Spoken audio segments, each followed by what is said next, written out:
အရသာရှိလာတဲ့ရှင်ငံဆက်တို့ဘူးတုပ်လေးပါရှင်မွေးပဲမုံအစိမ်း150 ဂရမ်ကိုအသုံးပြုပြီးတော့တို့ဘူးကြိုမှာဖြစ်ပါတယ်ပါဝင်တဲ့ပစ္စည်းလေးတွေကတော့မွေးပဲမုံအစိမ်း150 ဂရမ်ရေ900 ml နနွန်စာ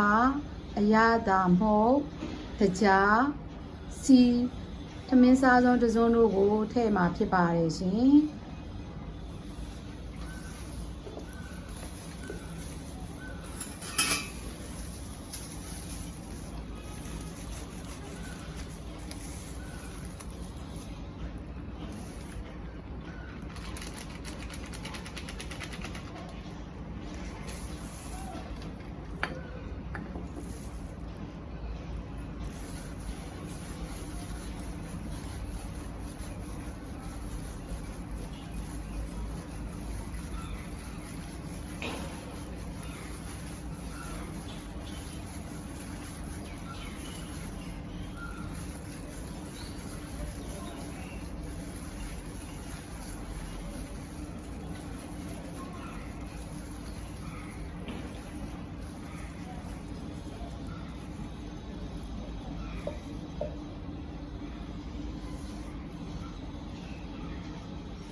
ဆိုရင်တူဘူးစားကြုံမှာဖြစ်ပါတယ်ရှင်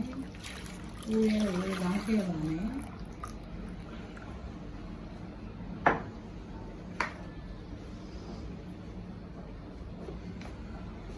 ။စီလေးထည့်ပါမယ်။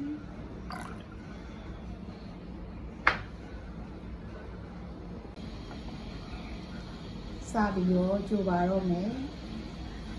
ဒီကိုစားဖွင့်နေရနေပြီးတော့အဆက်မပြတ်မှုပြရပါမယ်ရှင်။သူကအញ្ញမ်းနဲ့ခဲလွယ်လို့ပါ။စားတင်ပြီးကြိုပါတော့မယ်ရှင်။မီးစားဖွင့်တာနဲ့ဆက်မပြတ်မှုပေးပါရှင်။တူလေးတွေကချက်ချင်းခဲလွယ်လို့ပါ။ခဲသွား သွား လို့ ရှိ ရင် တူ အသား မလှ ပဲ နေ မှာ ဆို လို့ ပါ ရှင် ဒီ လို စား ဖွင့် တာ နဲ့ ဆက် မ ပြတ် မွေ ပေး ပါ ရှင် တူ လေး တွေက ချက် ချင်း ခဲ လွယ် လို့ ပါ ခဲ သွား လို့ ရှိ ရင် တူ အသား မလှ ပဲ နေ မှာ ဆို လို့ ပါ ရှင် မဆိုရင်တူဘူးစားကြုံမှာဖြစ်ပါတယ်ရှင်ဦးရဲကိုလောင်းထည့်ပါမယ်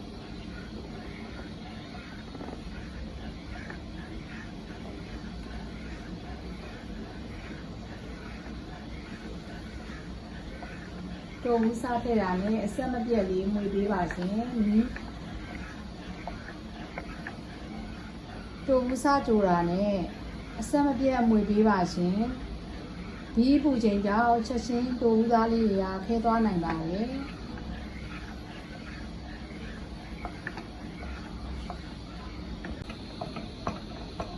ဆိုရင်တိုဘူးလေးကဒီနေသားလေးရောက်လာပါပြီရှင်ဒီနေသားရောက်တဲ့အချိန်မှာကျမတို့မီးလေးပိတ်ပြီးတော့တိုဘူးလေးကိုခဏခဲထားပါမယ်ရှင်ဆိုရင်တိုဘူးလေးကဒီနေသားလေးရောက်လာပါပြီရှင်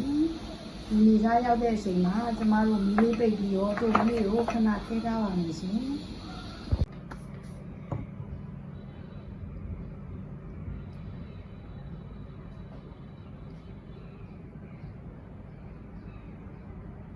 အရသာချီလာတဲ့ရှင်ငံဆက်တိုဘူးတုပ်လေးပါရှင်